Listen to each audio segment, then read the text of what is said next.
Our current year's economic growth is estimated to be at 7%. It is notable that this is the highest among all the major economies.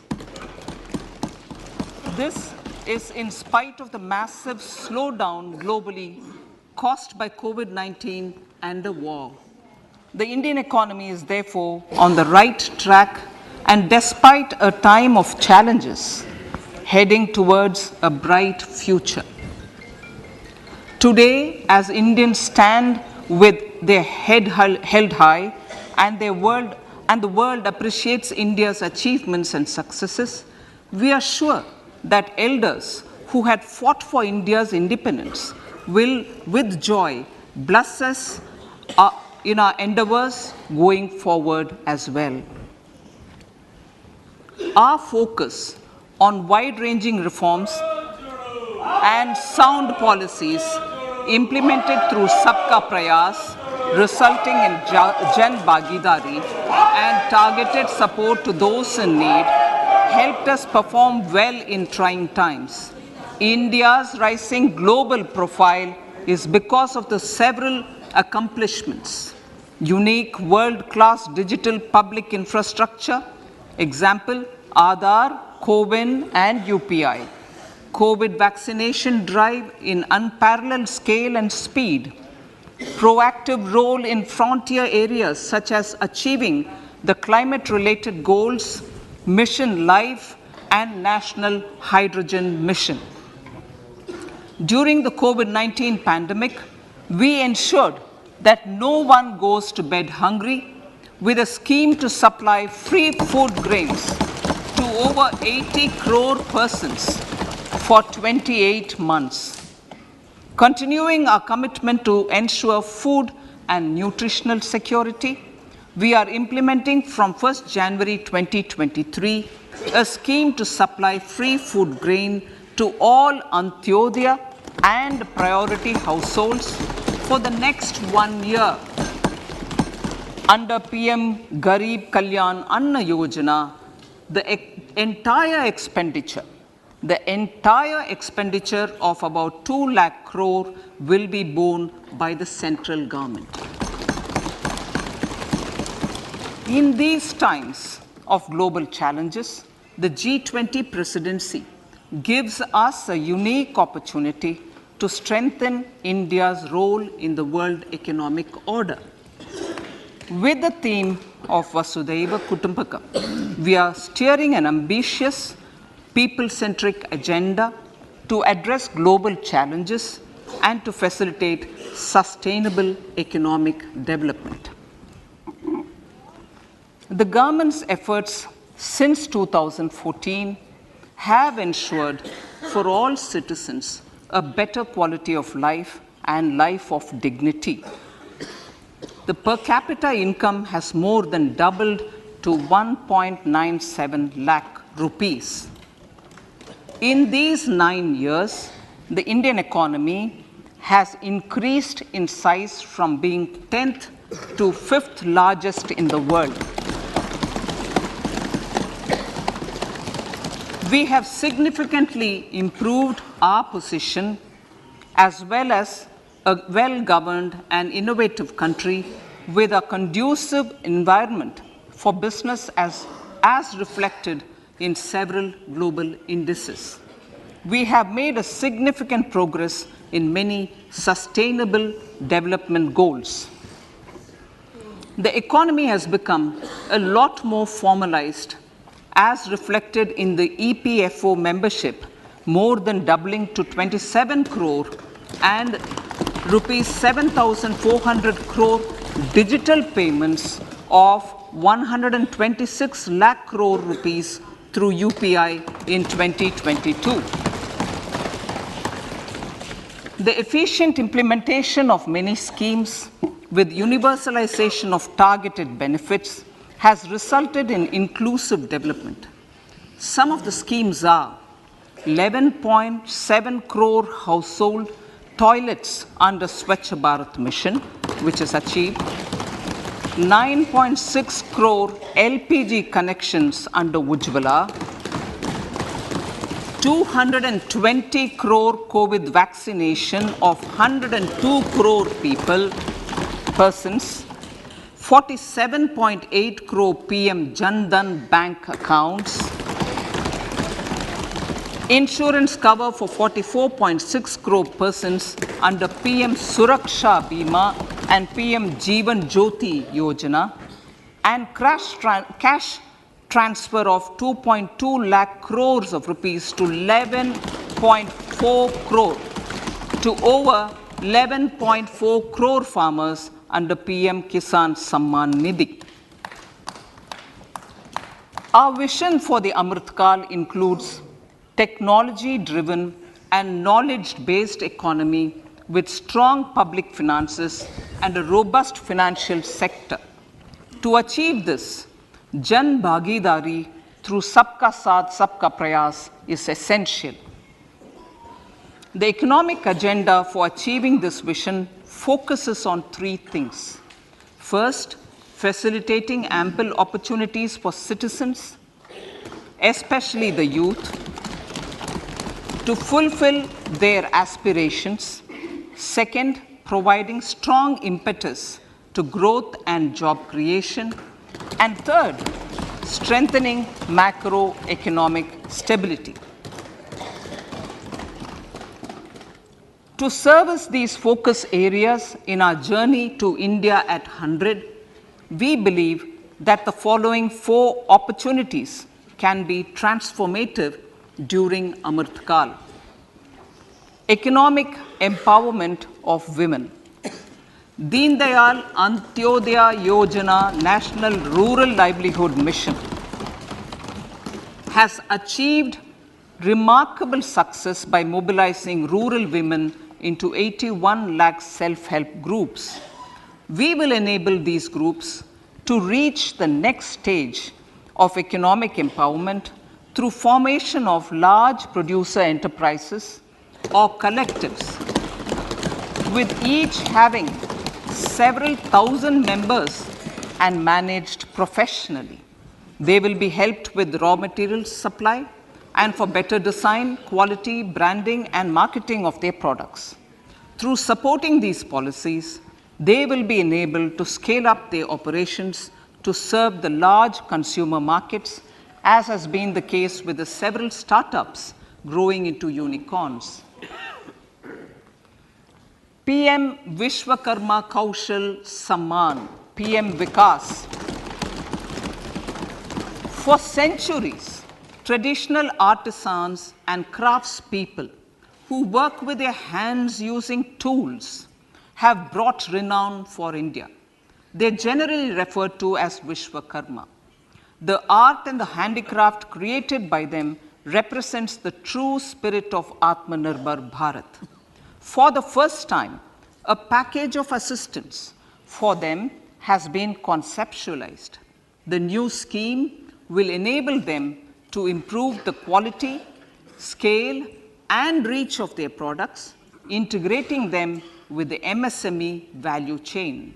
The components of this scheme will include not only financial support, but also access to advanced skill training, knowledge of modern digital techniques, and efficient green technologies, brand promotion, linkage with local and global markets, digital payments, and social security.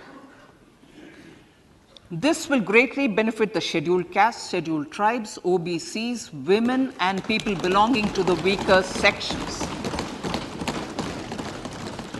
Tourism. The country offers immense attraction for domestic as well as foreign tourists. There is a large potential to be tapped in tourism. The sector holds huge opportunities for jobs and entrepreneurship for youth in particular. Promotion of tourism will be taken up on mission mode with active participation of states, convergence of government programs, and public-private partnerships. Green growth. We are implementing many programs for green fuel, green energy, green farming, green mobility, green buildings, and green equipment, and policies for efficient use of energy across various economic sectors. These green growth efforts help in reducing carbon intensity of the economy and provides for large-scale green job opportunities.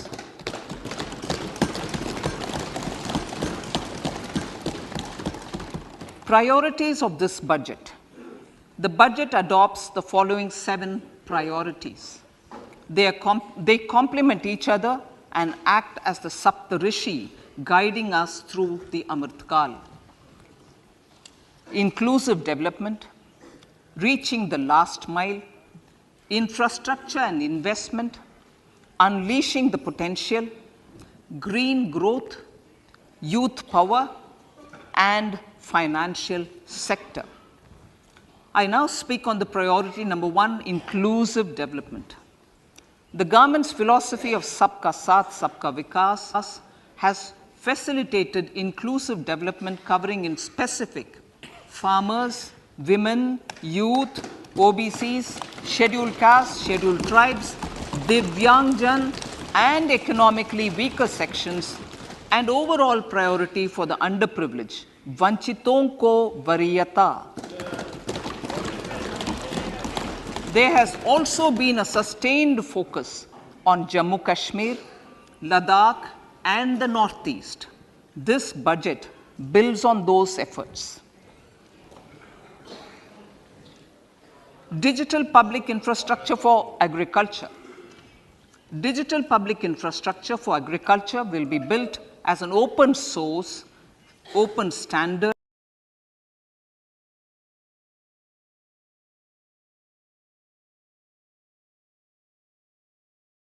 and interoperable public good. This will enable inclusive farmer-centric solutions through relevant information services for crop planning and health, improved access to farm inputs, credit and insurance, help for crop estimation, market intelligence, and support for growth of agri-tech industry and startups.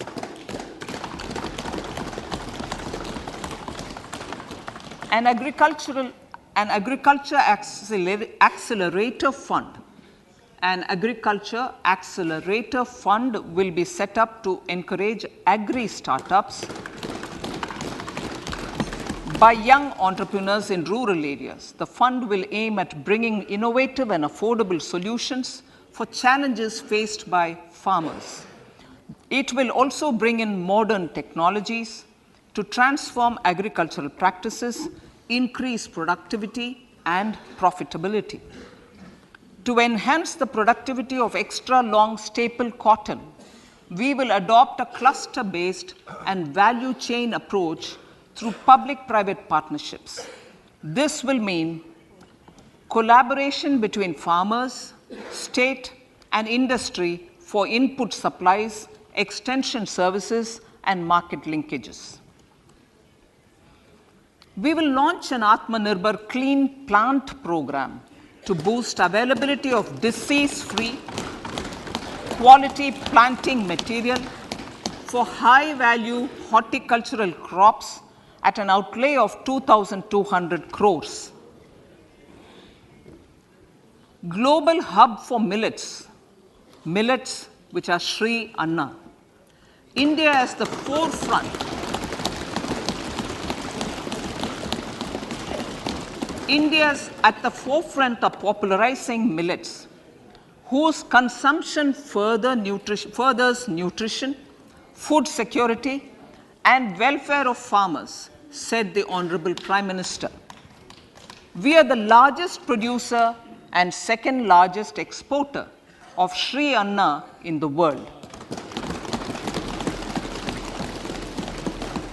We grow several types of Sri Anna, such as Sri Anna Jowar, Sri Anna Ragi, Sri Anna Bajra, Sri Anna Kutu, Ramdana, Kangni, Kutni, Kutki, Kodo, China, and Sama.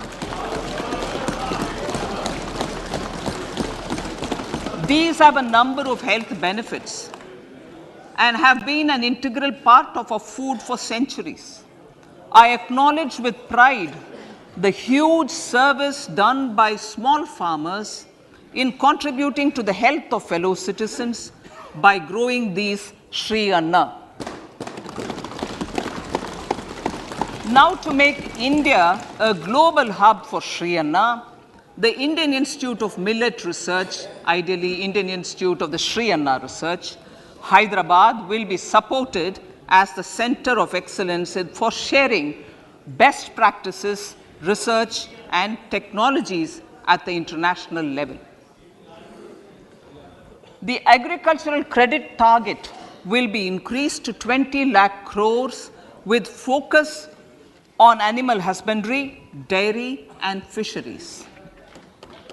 We will launch a new sub-scheme of PM Matsya Sampada Yojana, which is an existing scheme, but we'll launch a new sub-scheme with targeted investment of 6,000 crores to further enable activities of fishermen, fish vendors, and micro and small entrepreneurs, improve value chain efficiencies, and expand the market.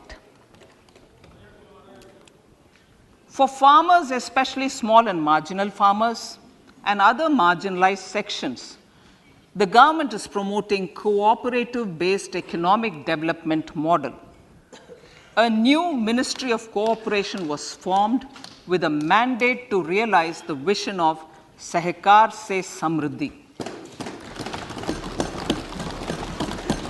To realize this vision, the government has already initiated computerization of 63,000 primary agricultural credit societies with an investment of 2,516 crores.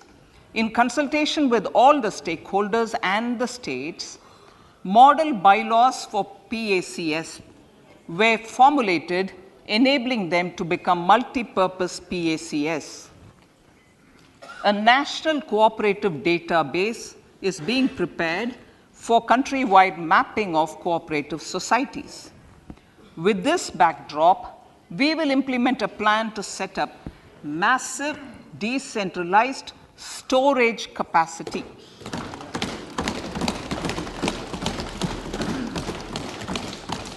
This will help farmers store their produce and realize remunerative prices through sale at appropriate times. The government will also facilitate setting up of a large number of multipurpose cooperative societies, primary fishery societies, and dairy cooperative societies in uncovered panchayat and villages in the next 5 years.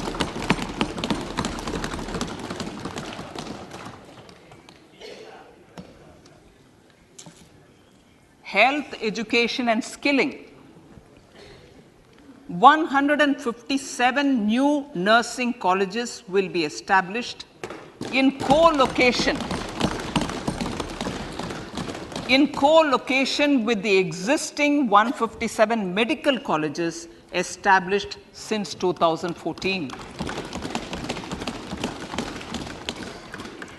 A mission to eliminate sickle cell anemia by 2047 will be launched. It will entail awareness creation, universal screening of 7 crore people in the age group of 0 to 40 years in affected tribal areas, and counseling through collaborative efforts of central ministries and state governments. Facilities in select ICMR labs, Indian Council for Medical Research Labs, will be made available for research by public and private medical college faculty and private sector R&D teams for encouraging collaborative research and innovation. A new program to promote research and innovation in pharmaceuticals will be taken up through centers of excellence. We shall also encourage industry to invest in research and development in specific priority areas. Dedicated multidisciplinary courses, for medical devices will be supported in existing institutions to ensure availability of skilled manpower for futuristic medical technologies, high-end manufacturing and research. Teachers training. Teachers training will be re-envisioned through innovative pedagogy, curriculum transaction, continuous professional development, dipstick surveys, and ICT implementation. The District Institute of Education and Training will be developed as vibrant institutes of excellence for this purpose.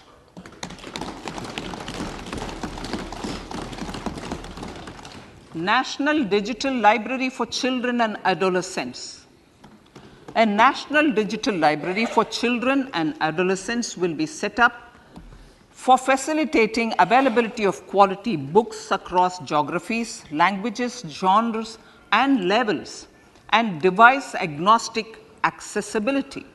States will be encouraged to set up physical libraries for them at panchayat and ward levels and provide infrastructure for accessing the national digital library resources. Additionally, to build a culture of reading and to make up for pandemic time learning loss, the National Book Trust, the Children's Book Trust, and other sources will be encouraged to provide and replenish non-curricular titles in regional languages and in English to these physical libraries. Collaboration with NGOs that work in literacy will also be a part of this initiative. To inculcate financial literacy, financial sector regulators and organizations will be encouraged to provide age-appropriate reading material to these libraries. I move to priority 2, reaching the last mile. Prime Minister Vajpayee's government had formed the Ministry of Tribal Affairs and the Department of Development of Northeast Region to provide a sharper focus to the objective of reaching the last mile. Our government has formed the Ministries of Ayush, Fisheries, Animal Husbandry and Dairying, Skill Development, Jal Shakti and Cooperation.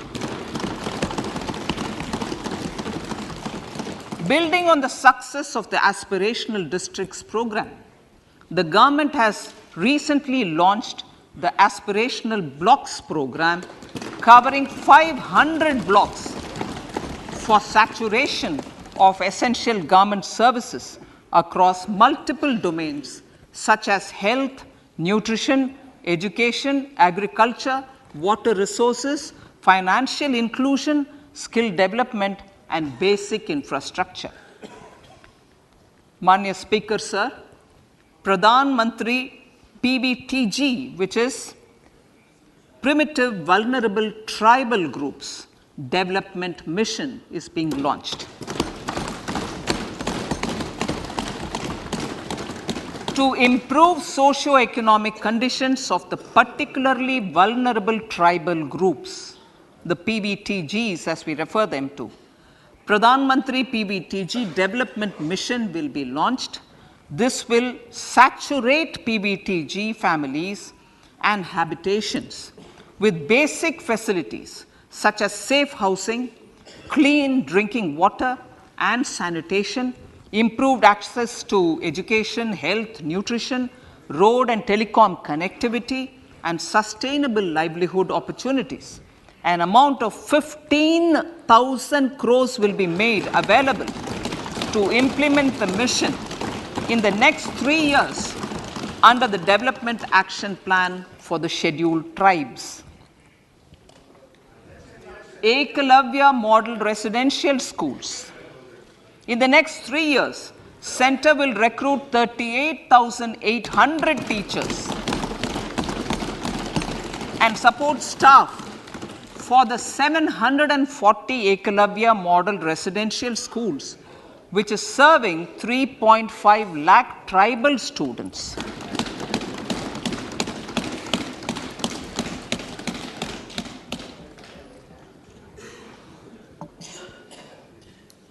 In the drought-prone central regions of Karnataka, central assistance of 5,300 crore will be given to Upper Bhadra project to provide sustainable micro irrigation and filling up of surface tanks for drinking water. PM Awas Yojana. The outlay for PM Awas Yojana is being enhanced by 66% to over 79,000 crores. Bharat Shared Repository of Inscriptions will be set up in a digital epigraphy museum with digitization of 1 lakh ancient inscriptions in the first stage. Support for poor prisoners. For poor persons who are in prisons and unable to afford the penalty or the bail amount, required financial support will be provided.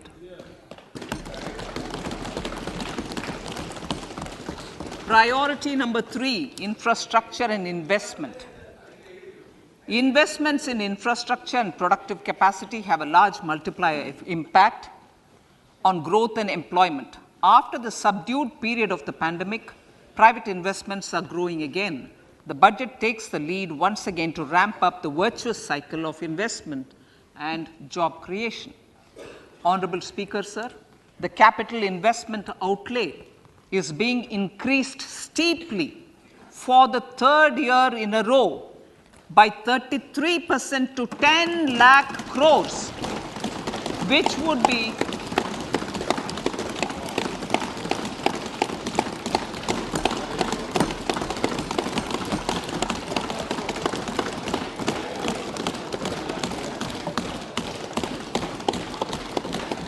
which would be 3.3% of GDP. This will almost be 3 times the outlay made in 2019-20.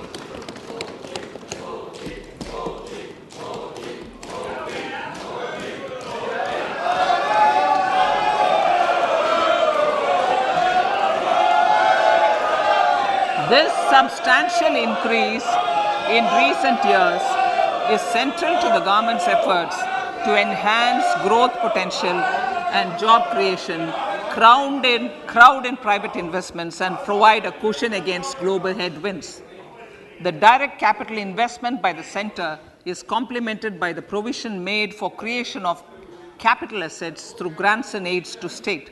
The effective capital expenditure of the center is budgeted at 13.7 lakh crore rupees, which will be 4.5% of GDP. Support to state governments for capital investment. I have decided to continue the 50-year interest-free loan to state governments for 1 more year to spur investment in infrastructure and to incentivize them for complementary policies actions with a significantly enhanced outlay of 1.3 lakh crores. The newly established Infrastructure Finance Secretariat will assist all stakeholders for more private investment in infrastructure, including railways, roads, urban infrastructure, and power, which are predominantly depend on public resources. The harmonized master list of infrastructure will be reviewed by an expert committee for recommending the classification and financing framework suitable for Amrit Kal. A capital outlay, I'm talking about railways now, sir, Honorable Speaker, railways. A capital outlay of 2.40 lakh crores has been provided for the railways.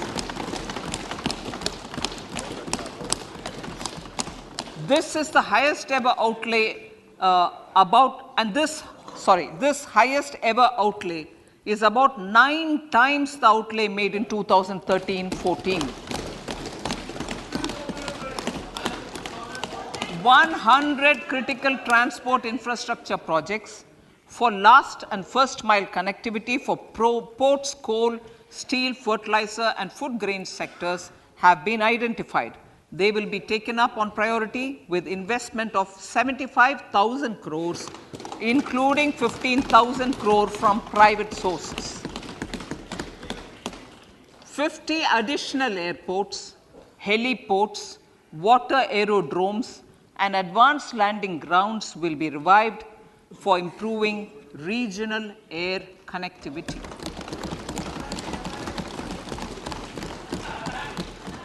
Sustainable cities for tomorrow.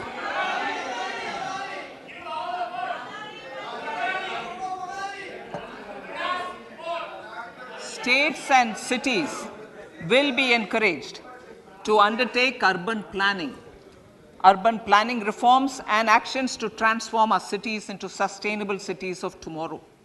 This means efficient use of land resources, adequate resources for urban infrastructure, transit-oriented development, enhanced availability and affordability of urban land and opportunities for all.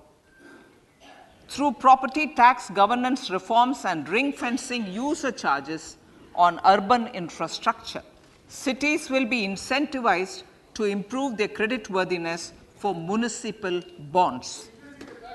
Like the RIDF, an urban infrastructure development fund will be established through use of priority sector lending shortfall. This will be managed by the National Housing Bank and will be used by public agencies to create urban infrastructure in Tier 2 and Tier 3 cities. States will be encouraged to leverage resources from the grants of the 15th Finance Commission as well as existing schemes to adopt appropriate user charges while accessing the UIDF. We expect to make available 10,000 crore rupees per annum for this purpose. All cities and towns will be enabled for 100% mechanical desludging of septic tanks and sewers to transition from manhole to machine hole mode.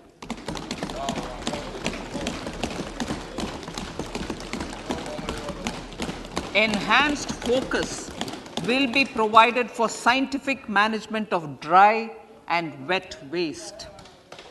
Honorable Speaker, sir, our Prime Minister had said, good governance is the key to a nation's progress. Our government is committed to providing a transparent and accountable administration which works for the betterment and welfare of common citizens. Mission Karma Yogi.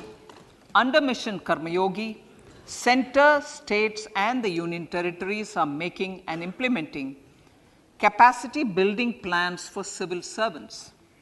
The government has also launched an integrated online training platform, I Got Karma Yogi, to provide continuous learning opportunities for lakhs of government employees to upgrade their skills and facilitate people-centric approach. Sir, for enhancing ease of doing business, more than 39,000 compliances have been reduced and more than 3,400 legal provisions have been decriminalized. For furthering the trust-based governance, we have introduced the Jan Vishwas Bill to amend 42 central acts. This budget proposes a series of measures to unleash the potential of our economy. Centers of Excellence for Artificial Intelligence. For realizing the vision of Make AI in India and Make AI Work for India, 3 centers of excellence for artificial intelligence will be set up in top educational institutions. Leading industry players will partner in conducting interdisciplinary research, develop cutting-edge applications, and scalable problem solutions in the areas of agriculture, health, and sustainable cities. This will galvanize an effective AI ecosystem and nurture quality human resources in the field. National Data Governance Policy to unleash innovation and research by startups and academia. A national data governance policy will be brought out. This will enable access to anonymized data. The KYC process will be simplified, adopting a risk-based instead of one-size-fits-all approach. The financial sector regulators will also be encouraged to have a KYC system fully amenable to meet the needs of digital India. One-stop solution for identity and address updating.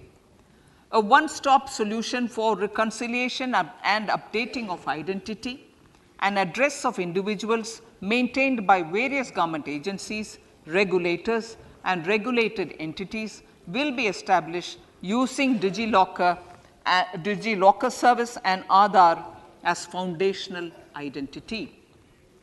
Speaker, sir, common business identifier. For the business establishments required to have a permanent account number, the PAN will be used as the common identifier for all digital systems of specified government agencies.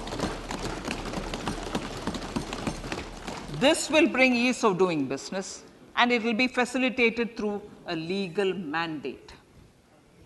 For obviating the need for separate submission of same information to different government agencies, a system of unified filing process will be set up. Such filing of information or return in simplified forms on a common portal will be shared with other agencies as per the filer's choice. Vivad se Vishwas 1, relief for MSMEs. In cases of failure by MSMEs to execute contracts during the COVID period, 95% of the forfeited amount relating to the bid or performance security will be returned to them by government and government undertakings. This will provide relief to the MSMEs. Vivad se Vishwas 2, settling contractual disputes. To settle contractual disputes of government and government undertakings, wherein arbitral award is under challenge in a court, a voluntary settlement scheme with standardized terms will be introduced. This will be done by offering graded settlement terms depending on pendency level of the dispute. The state support mission of Niti Aayog will be continued for 3 years for our collective efforts towards national priorities. Result-based financing. To better allocate scarce resources for competing development needs, the financing of select schemes will be changed on a pilot basis from input-based to result-based. E-courts. For efficient administration of justice, phase 3 of the e-courts project will be launched with an outlay of 7,000 crores. Fintech services in India have been facilitated by our digital public infrastructure, including Aadhaar, PM Jan Dhan Yojana, video KYC, India Stack, and UPI.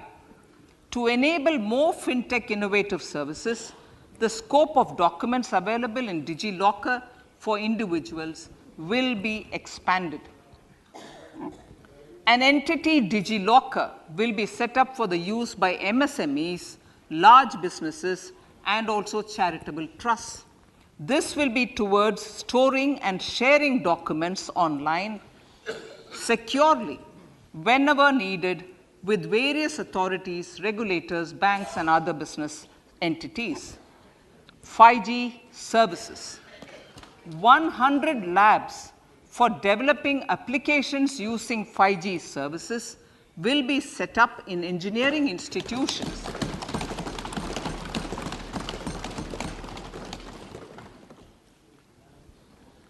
To realize a new range of opportunities, business models, and employment potential. The labs will cover, among others, applications such as smart classrooms, precision farming, intelligent transport systems, and healthcare applications. Lab-grown diamonds.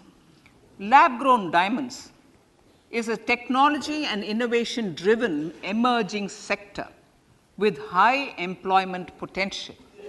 These environment-friendly diamonds, which have optically and chemically the same properties as natural diamonds.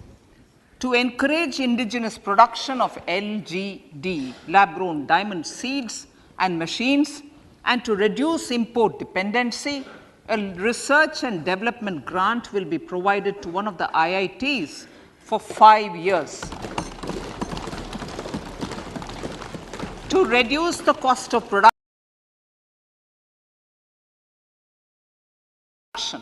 a proposal to review the custom duty on LGD seeds will be indicated in Part B of the speech.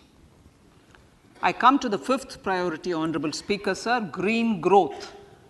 Honorable Prime Minister has given a vision for life or lifestyle for environment to spur a movement of environmentally conscious lifestyle. India is moving forward firmly for the Panchamrit, the net zero carbon emission by 2070 to usher in green industrial and economic transition.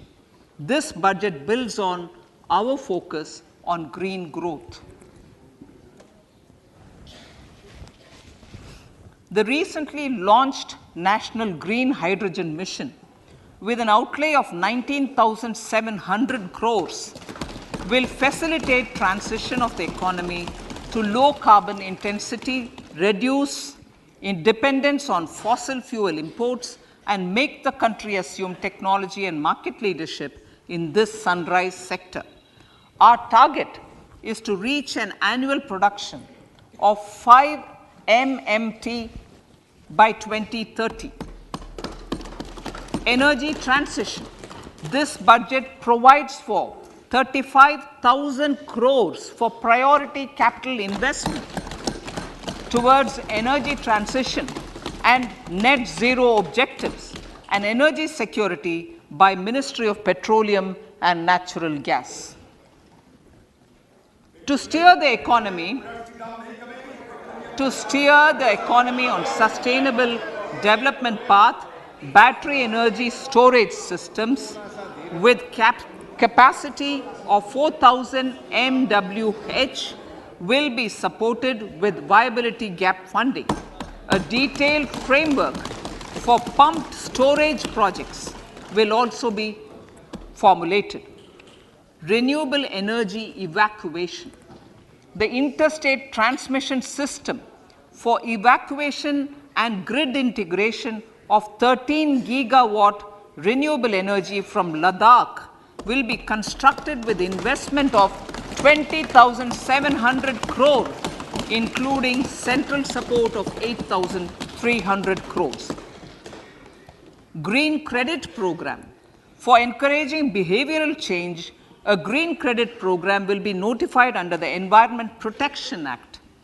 This will incentivize environmentally sustainable and responsive actions by companies, individuals, and local bodies. and help mobilize additional resources for such activities. PM Program for Restoration, Awareness, Nourishment and Amelioration of Mother Earth, PM Pranam, will be launched to incentivize states and union territories to promote alternative fertilizers and balanced use of chemical fertilizers. Go Bardhan scheme, 500 new waste to wealth plants under Go Bardhan, galvanizing organic bio-agro resources done. Go Bardhan scheme will be established for promoting circular economy. These will include 200 compressed biogas plants, including 75 plants in urban areas and 300 community or cluster-based plants at a total investment of 10,000 crores. I will refer to this in part B also. In due course, a 5% CBG mandate will be introduced for all organizations marketing natural and biogas. For collection of biomass and distribution of biomanure, appropriate fiscal support will also be provided. Bharatiya Prakritik Kheti Bio Input Resource Centers. Over the next 3 years, we will facilitate 1 crore farmers to adopt natural farming. For this, Honorable Speaker, 10,000 bio input resource centers will be set up, creating a national level distributed micro fertilizer and pesticide manufacturing network. Mishti.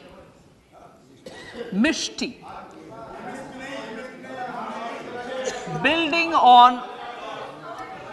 on India's success in afforestation, mangrove initiative for shoreline habitats and tangible incomes, Mishti, will be taken up for mangrove plantation along the coastline and on salt pan lands wherever feasible through convergence between Manrega, Campa Fund and other sources. Amrit Dharohar. Wetlands are vital ecosystems which sustain biological diversity. In his latest Mann Ki Baat, the Prime Minister said, now, I quote, now the total number of Ramsar sites in our country has increased to 75, whereas before 2014, there were only 26, unquote. Local communities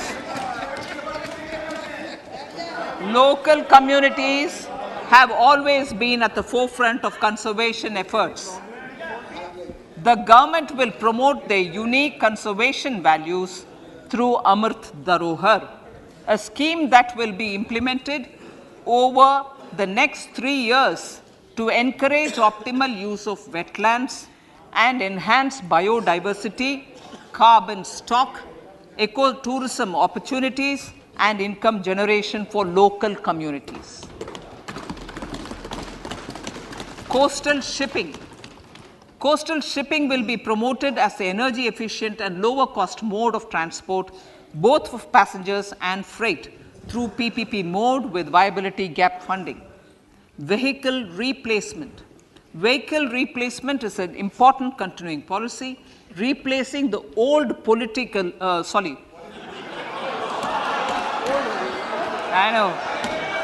replacing, absolutely, thank you. Replacing old polluting vehicles may be applicable, right? Replacing old polluting vehicles is an important part of greening our economy. In furtherance of the vehicle scrapping policy mentioned in Budget 21-22, I have allocated adequate funds to scrap old vehicles of the central government. States will also be supported in replacing old vehicles and old state ambulances. Honorable Speaker, sir, I move to priority 6, youth power. To empower our youth and help the Amrit PD realize their dreams, we have formulated the National Education Policy, which is very wide in its scope, but one of the things is also to focus on skilling, adopted economic policies that facilitate job creation at scale and have supported business opportunities. Pradhan Mantri Kaushal Vikas Yojana. Pradhan Mantri Kaushal Vikas Yojana 4.0 will be launched to skill lakhs of youth within the next 3 years. On-job training, industry partnership, and alignment of courses with needs of industry will be emphasized. The scheme will also cover new age courses for Industry 4.0 like coding, AI, robotics, mechatronics, IoT, 3D printing, drones, and other soft skills. To skill youth for international opportunities, 30 Skill India International Centers will be set up across different states. The digital ecosystem for skilling will be further expanded with the launch of a unified Skill India digital platform for enabling demand-based formal skilling, linking with employers including MSMEs, and facilitating access to entrepreneurship schemes. To provide stipend support to 47 lakh youths in 3 years, direct benefit transfer under a pan-India national apprenticeship promotion scheme will be rolled out. Tourism.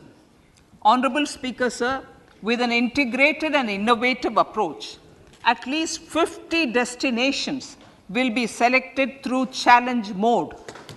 In addition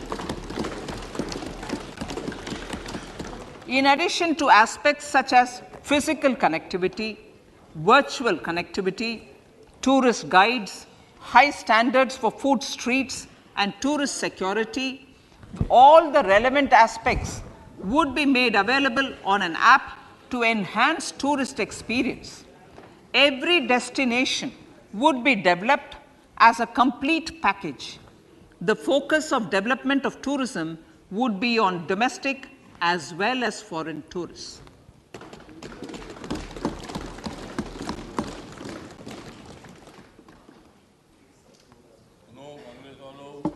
Sector-specific skilling and entrepreneurship development will be dovetailed to achieve the objectives of Dekho Apna Desh initiative.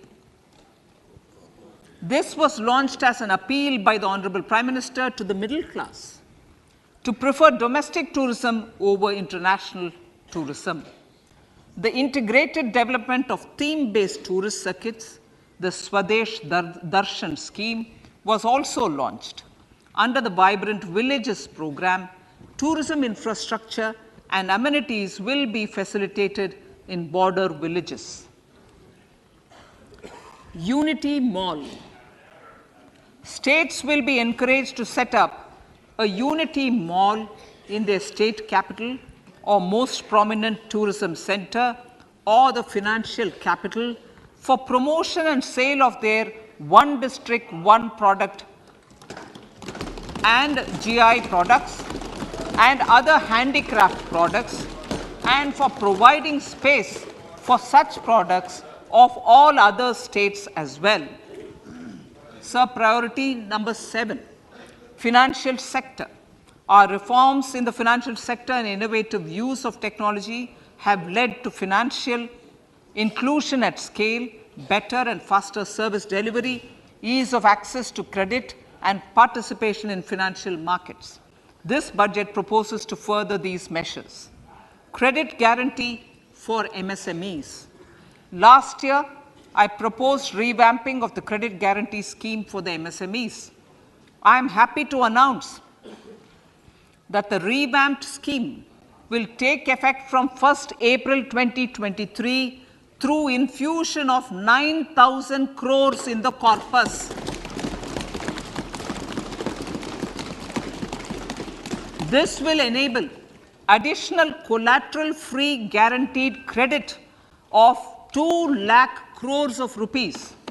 Further, the cost of credit will be reduced by about 1%. A national financial information registry will be set up to serve as the central repository of financial and ancillary information. This will facilitate efficient flow of credit, promote financial inclusion, and foster financial stability. A new legislative framework will govern this credit public infrastructure and will be designed in consultation with the RBI. To meet the needs of Amritkal and to facilitate optimum regulation in the financial sector, public consultation, as necessary and feasible, will be brought to the process of regulation making and issuing subsidiary directions. To simplify, to ease, and to reduce cost of compliance, financial sector regulators will be requested to carry out a comprehensive review of existing regulations. For this, they will consider suggestions from public and regulated entities.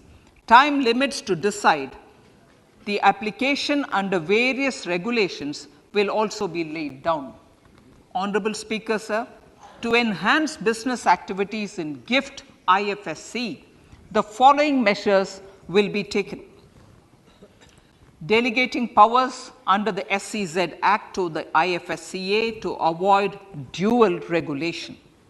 Setting up a single window IT system for registration and approval of IFSCA, SEZ authorities, GSTN, RBI, SEBI, and IRDAI. Permitting acquisition financing by IFSC banking units of foreign banks. Establishing a subsidiary of Exim Bank for trade refinancing. Amending IFSCA Act for statutory provisions for arbitration, ancillary services, and avoiding dual regulation under the SEZ Act, and recognizing offshore derivative instruments as valid contracts. Honorable Speaker, sir, data embassy.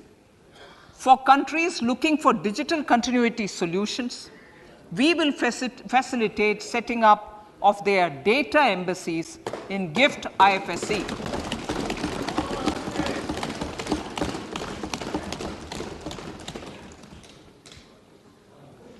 Improving governance and investor protection in banking sector. To improve bank governance and enhance investors' protection, certain amendments to the Banking Regulation Act, the Banking Companies Act, and the Reserve Bank of India Act are being proposed. Capacity building in securities market. Honorable Speaker, sir, to build capacity of functionaries and professionals in the securities market, SEBI will be empowered to develop, regulate, maintain, and enforce norms and standards for education in the National Institute of Securities Markets and to recognize award of degrees, diplomas, and certificates. A central processing center will be set up for faster response to companies through centralized handling of various forms filed with field officers under the Companies Act. Reclaiming of shares and dividends. For investors to reclaim unclaimed shares and unpaid dividends from the Investor Education and Protection Fund Authority with ease, from the Investor Education and Protection Fund Authority with ease, an integrated IT portal will be established. Digital payments continue to find wide acceptance. In 2022, they show an increase of 76% in transactions. and 91% in value. Fiscal support for this digital public infrastructure will continue in 2023-2024. आज़ादी का अमृत महोत्सव, महिला सम्मान बचत पत्र. For commemorating Azadi Ka Amrit Mahotsav, a one-time new small savings scheme, Mahila Samman Savings Patra or Savings Certificate, Mahila Samman Savings Certificate will be made available for a 2-year period up to March 2025. This will offer deposit facility up to 2 lakh in the name of a woman or girls for a tenure of 2 years at fixed interest rate of 7.5% with partial withdrawal option. Senior citizens, the maximum deposit limit for senior citizens savings scheme will be enhanced from 15 lakh to 30 lakhs of rupees. The maximum deposit limit for monthly income account scheme will be enhanced from 4.5 lakh to 9 lakh for single account and from 9 lakh to 15 lakh for joint account. Honorable Speaker, sir, fiscal management. 50 years interest-free loan to states. The entire 50-year loan to states has to be spent on capital expenditure within 2023-24.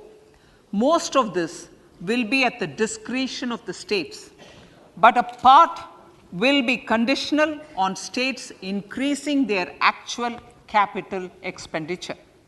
Parts of the outlay will also be linked to or allocated for the following purposes: scrapping old government vehicles, urban planning reforms and actions, financing reforms in urban local bodies to make them creditworthy for municipal bonds, housing for police personnel above or as part of the police station, constructing unity malls, children and adolescent libraries and digital infrastructure, and state share of capital expenditure of central schemes.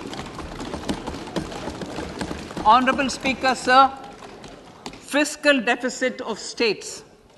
States will be allowed a fiscal deficit of 3.5% of GSDP, of which 0.5% will be tied to power sector reforms. Revised estimates 2022 to 2023. The revised estimate, Honorable Speaker, sir, of the total receipts other than borrowing is 24.3 lakh crores, of which the net tax receipts are 20.9 lakh crores. The revised estimate of the total expenditure is 41.9 lakh crores of rupees, of which the capital expenditure is about 7.3 lakh crores. The revised estimate of the fiscal deficit is 6.4% of GDP, adhering to the budget estimate. So, budget estimates of 2023-24. Coming to 2023-24, the total receipts other than borrowings and the total expenditure are estimated at 27.2 lakh crores and 45 lakh crores respectively. The net tax receipts are estimated at 23.3 lakh crores. The fiscal deficit is estimated to be 5.9% of the GDP. In my budget speech for 21-22, I had announced that we plan to continue the path of fiscal consolidation, reaching a fiscal deficit of below 4.5% by 2025-26 with a fairly steady decline over the period. We have adhered to this path, and I reiterate my intention to bring the fiscal deficit below 4.5% of GDP by 2025-26. To finance the fiscal deficit in 2023-24, the net market borrowings from dated securities are estimated at 11.8 lakh crores. The balance financing is expected to come from small savings and other sources. The gross market borrowings are estimated at 15.43 lakh crores of rupees. Honorable Speaker, sir, I now move to Part B.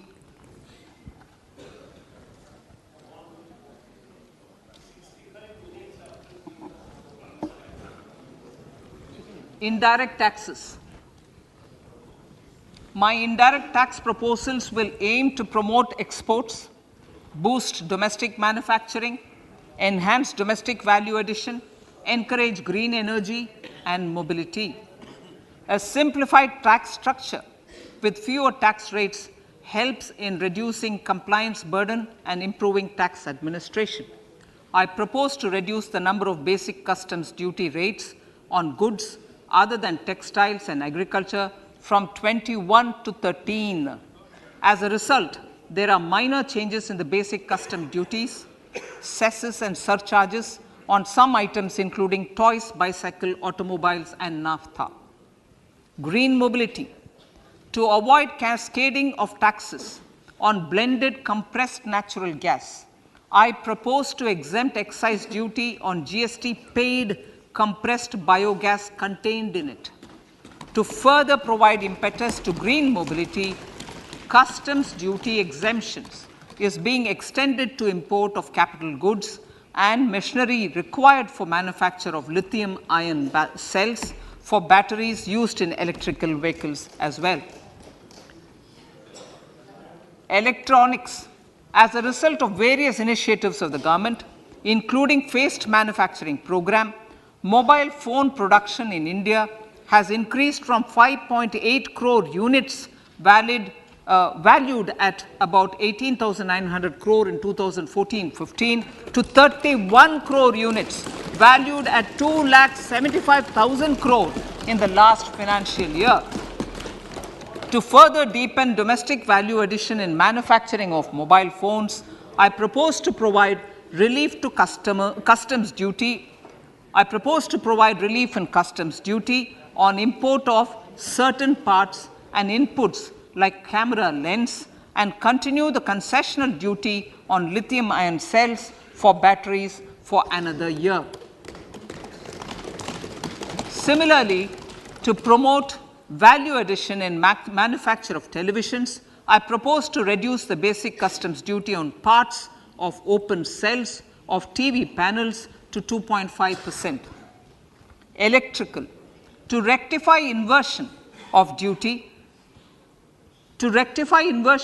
structure and encourage manufacturing of electric kitchen chimneys, the basic custom duty on electric kitchen chimney is being increased from 7.5% to 15%, and that on heat coils for these is proposed to be reduced from 20% to 15%.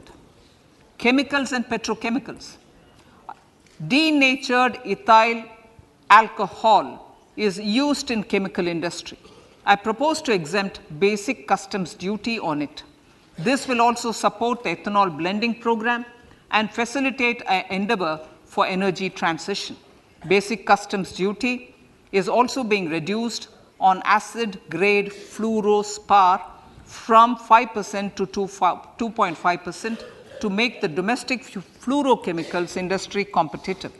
Further, the basic customs duty on crude glycerine for use in manufacture of epichlorohydrin is proposed to be reduced from 7.5% to 2.5%.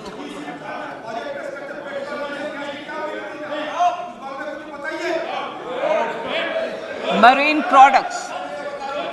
In the last financial year, marine products recorded the highest export growth, benefiting farmers in the coastal states of the country. To further enhance the export competitiveness of marine products, particularly shrimps, duty is being reduced on key inputs for domestic manufacture of shrimp feed. India is a global leader, as I said in Part A, in cutting and polishing of natural diamonds, contributing about 3/4 of the global turnover by value. With the depletion of deposits of natural diamonds, the industry is moving towards lab-grown diamonds, and it holds huge promise. To seize this opportunity, I propose to reduce the basic customs duty on seeds used in their manufacture. Customs duties on dore or doré and bars of gold and platinum were increased earlier this fiscal.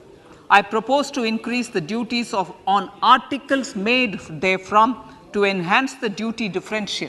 I also propose to increase the import duty on silver doors, bars, and articles to align them with that on gold and platinum.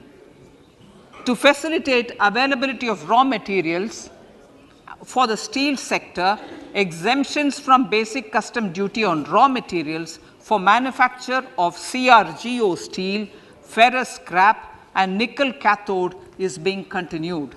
Similarly, the concessional BCD of 2.5% on copper scrap is also being continued to ensure the availability of raw materials for secondary copper producers who are mainly in the MSME sectors. Compounded rubber. The basic custom duty rate on compounded rubber is being increased from 10% to 25% or 30 kg, whichever is lower, at par with that of natural rubber other than latex, to curb circumvention of duty. Cigarettes. National calamity contingent duty on specified cigarettes was last revised 3 years ago. This is proposed to be revised upwards by about 16%. Direct taxes. I now come to my direct tax proposals. Honorable Speaker, these proposals aim to maintain continuity and stability of taxation, further simplify and rationalize various provisions to reduce the compliance burden, promote the entrepreneurial spirit, and provide tax relief to citizens. It has been constant endeavor of the Income Tax Department to improve taxpayers' services by making compliance easy and smooth. Our taxpayers portal received a maximum of 72 lakh returns in a day, processed more than 6.5 crore returns this year. Average processing period reduced from 93 days in financial year 13-14 to 16 days only now. And 45% of the returns were processed within 24 hours. We intend to further improve this, roll out the next generation common IT return form for taxpayer convenience, and also plan to strengthen the grievance redressal mechanism. MSMEs and professionals. MSMEs are growth engines of our economy. Micro enterprises with turnover up to 2 crore of rupees and certain professionals with turnover of up to 50 lakh rupees can avail the benefit of presumptive taxation. I propose to provide enhanced limits of 3 crore and 75 lakh respectively to the taxpayers whose cash receipts are no more than 5%. Whose cash receipts are no more than 5%. Moreover, to support MSMEs in timely receipt of payments, I propose to allow deduction for expenditure incurred on payments made to them only when payment is actually made. Cooperation. Cooperation is a value to be cherished. In realizing our Prime Minister's goal for Sehkar Se Samriddhi and his resolve to connect the spirit of cooperation with the spirit of Amrit Kal, in addition to the measures proposed in Part A, I have a slew of proposals for the cooperation sector. First, new cooperatives that commence manufacturing activities. The limit of 2 lakh per member for cash deposits to loans in cash by primary agricultural cooperative societies and primary cooperative agriculture and rural development banks. I repeat that. Thirdly, I am providing a higher limit of 2 lakh per member for cash deposits to and loans in cash by primary agricultural cooperative societies and primary cooperative agricultural and rural development banks. Similarly, a higher limit of 3 crore for TDS on cash withdrawal is being provided to cooperative societies. Startups.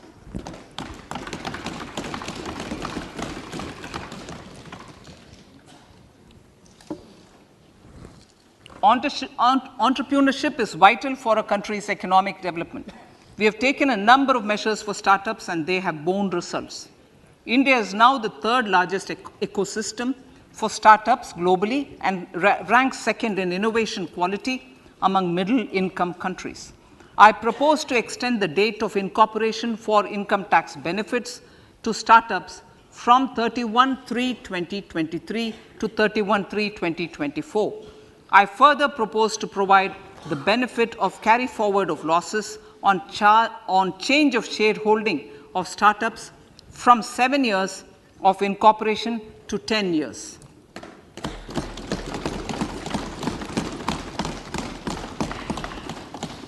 To reduce the pendency of appeals at commissioner level, I propose to deploy about 100 joint commissioners for disposal of small appeals. We shall also be more selective in taking up cases for scrutiny of returns already received this year. Better targeting of tax concessions.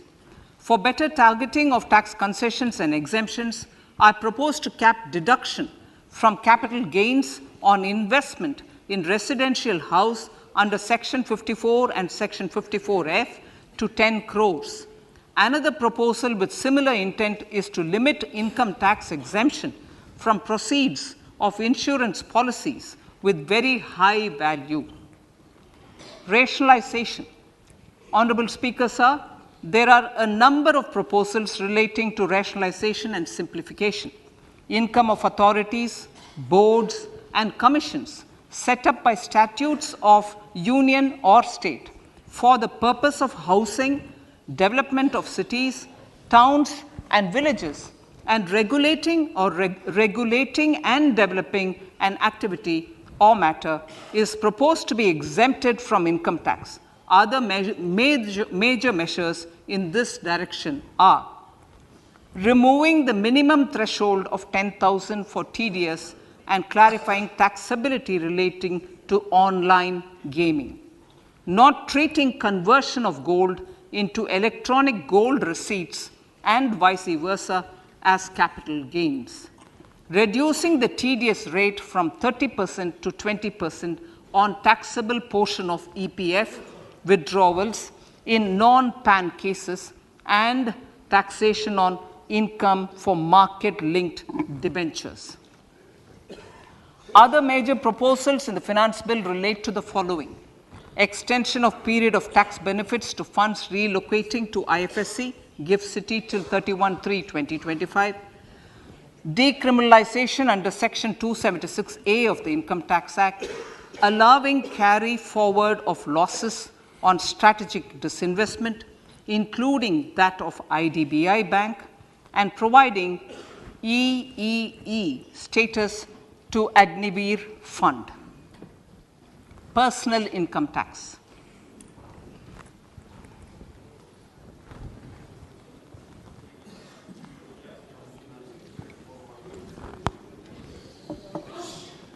Now I come to what everyone is waiting for. Personal income tax. I have 5 major announcements to make in this regard. These primarily benefit our hard-working middle class. The first one concerns rebate. Currently, those with income up to 5 lakh do not pay any income tax in both old and new regimes. I propose to increase the rebate limit to 7 lakhs in the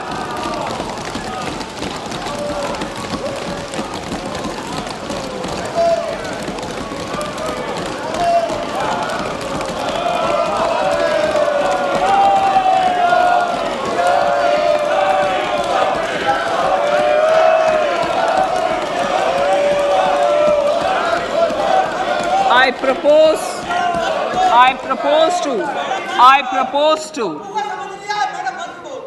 propose to increase the rebate limit to 7 lakh in the new tax regime. Thus, persons in the new tax regime with income up to 7 lakhs will not have to pay any tax at all. The second proposal relates to middle-class individuals. I had introduced in the year 2020 the new personal income tax regime with 6 income slabs starting from 2.5 lakh. I propose to change the tax structure in this regime by reducing the number of slabs to 5 and increasing the tax exemption limit to 3 lakhs. The new tax rates are 0 to 3 lakh, nil. 3 to 6 lakhs, 5%. 6 to 9 lakhs, 10%. 6 to 9 lakhs, 10%. 9 to 12 lakh, 15%. 12 to 15 lakhs, 20%. And above 15 lakhs, 30%. This will provide major relief to all taxpayers in the new regime. An individual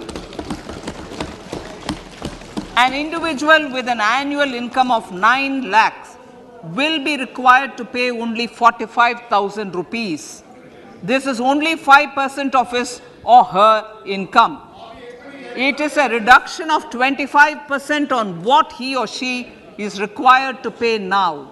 That is 60,000. So in the place of 60,000, it is now only 45,000. Similarly, an individual with an income of 15 lakh rupees would be required to pay only 1.5 lakh or 10% of his income or her income, a reduction of 20% from the existing liability of 1,87,500 rupees. My third proposal is for the salaried class and the pensioners, including family pensioners, for whom I propose to extend the benefit of standard deduction to the new tax regime. Each salaried person with an income of 15.5 lakh rupees or more will thus stand to benefit by 52,500 rupees. My fourth announcement in personal income tax is regarding the highest tax rate, which in our country is 42.74%. This is among the highest in the world. I propose to reduce the highest surcharge. Rate from 37% to 25% in the new tax regime.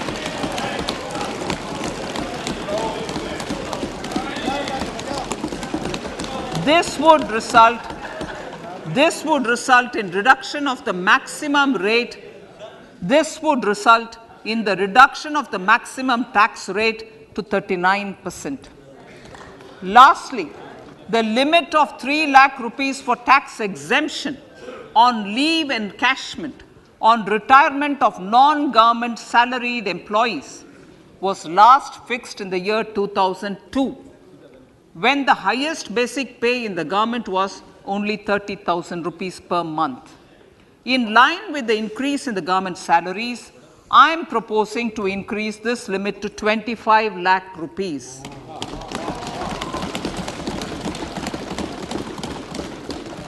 We are also making the new income tax regime as the default tax regime.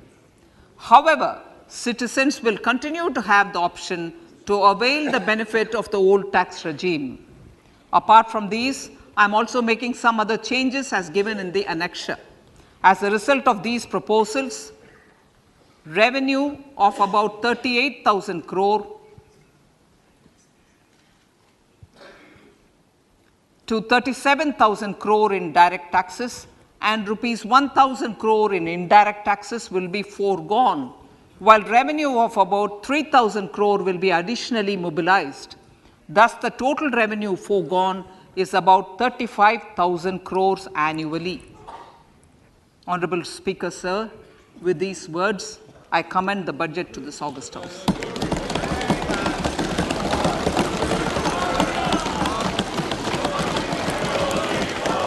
1 hour 25 minutes. Item number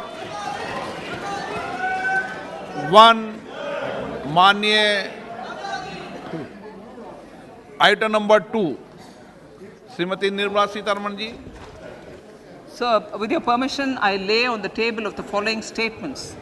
Under Section 3(1) of the Fiscal Responsibility Budget Management Act 2003, 1. Medium-term fiscal policy cum fiscal policy strategy statement and macroeconomic framework statement. माननीय सदस्यगण, जैसा कि आपको समाचार भाग 2 के माध्यम से पहले ही सूचित किया जा चुका है कि माननीय वित्त मंत्री जी के बजट भाषण की प्रतियां हार्ड कॉपी के रूप में उपलब्ध कराई गई है. आप बजट भाषण की अपनी अपनी प्रति प्रकाशन पलक से ले लें. आपको ये भी सूचित किया जाता है कि माननीय मंत्री द्वारा बजट प्रस्तुत किए जाने के पश्चात उसकी प्रतियां आपको मेंबर्स पोर्टल के माध्यम से उपलब्ध करा दी जाएगी. आइटम नंबर 3 माननीय मंत्री जी, वित्त मंत्री जी.